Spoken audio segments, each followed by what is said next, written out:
and chairs complete with these little nameplates.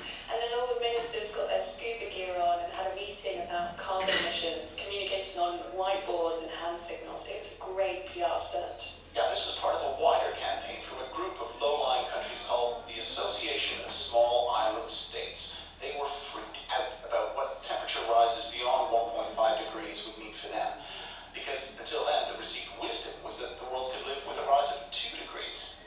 This was in 2009, and Naveen, you were reporting for the BBC back then. What was the basis of this campaign? Had they done any new research which showed why 1.5 should be the new goal? Well, see, the thing is, because there was no comprehensive study between 2 degrees and 1.5. But here's the thing. What these countries, what they argued was, when you say 2 degrees, then it's just the global average, which will translate into 3, 4, and places maybe 5 or 6 even. And that's why they were saying, if it goes up like that, then that means those low-lying islands will disappear, will go. So this target of 2 degrees is simply, it's a death sentence for us. What is the difference between 1.5 and 2 degrees of warming, say, for sea level rise? Well, back then we didn't have as much detail as we do now, but you could definitely see what was on the horizon. Today we know that the difference between 1.5 and 2 degrees Celsius warming is actually pretty stark. It's 8 centimetres more sea level rise by 2100. That may not sound like much, but that's 10 million people who could lose their homes to the waves. Wow, that's a huge impact on just a small rise in temperatures. You quite appreciate that. Well, that explains why back in 2009, the small island states launched this political campaign for cutting greenhouse gas emissions. I spoke with a woman who was at the leading edge of the 1.5 campaign. Her name is Janine Felsen. She's a UN diplomat from Belize in the Caribbean. She's also the strategic advisor to the Alliance of Small Island States. We were the only voice out there on this 1.5. We were the lone rangers of 1.5 degree from 2008 onwards. But I think we worked very hard to build a coalition. You know, developed countries were resistant because 1.5, as has been made very clear, is going to require major upfront costs. Just think about the cost of moving away from fossil fuels, which have literally been the engine of history for almost 150 years. Yeah, and they've also been the main engine of climate change, right? Because burning fossil fuels is what's making the planet hotter, whether it's to produce electricity or heating, transporting us in our cars, boats and planes, or even the climate warming gases that are involved in making a burger, say. It means that to cap warming at 1.5 degrees Celsius, we need to make changes to so many aspects of our lives. And this change costs money, and it raises the key political question. Who will pay the costs? It has been the fundamental question in the coal mine negotiation. There are some who will pay more, and that might be in dollars, but there are some who will pay more in terms of their territories, in terms of their people. We have been disproportionately overburdened with the cost of inaction. And that number, let me see if I'm understanding you right, in a way, that's the best you could hope for. Perhaps Belize and other small island nations would have preferred 1 degree or no warming, but that was politically. You always have to check with me anytime you want to. It was as far as the science as we knew it at the time would provide strong enough evidence that that long-term goal would give us our best chance of ensuring that we stabilize global temperatures at a point that will still ensure sustainable development for all peoples.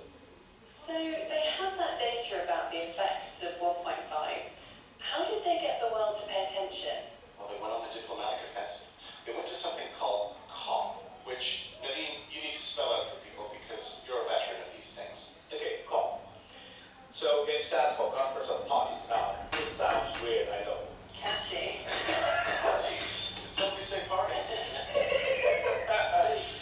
All right, so COP is basically organized by the UN, and the member countries are the parties of this thing.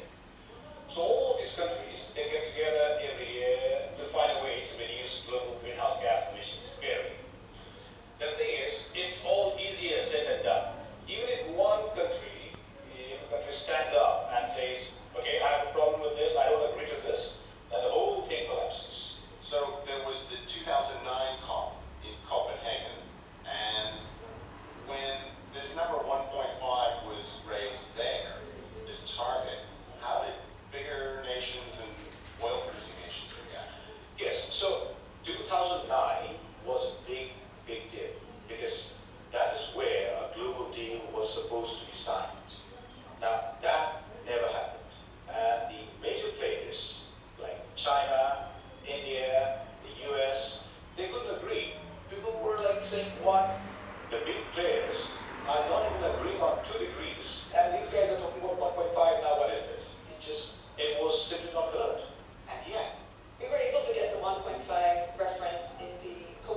countries were supposed to come up with their released ambition of cutting down greenhouse gases. So that's already worrying. And on the top of that, they're also aware that COVID has put pressure on countries to prioritize economic recovery anyhow, even if that means, embracing fossil fuels.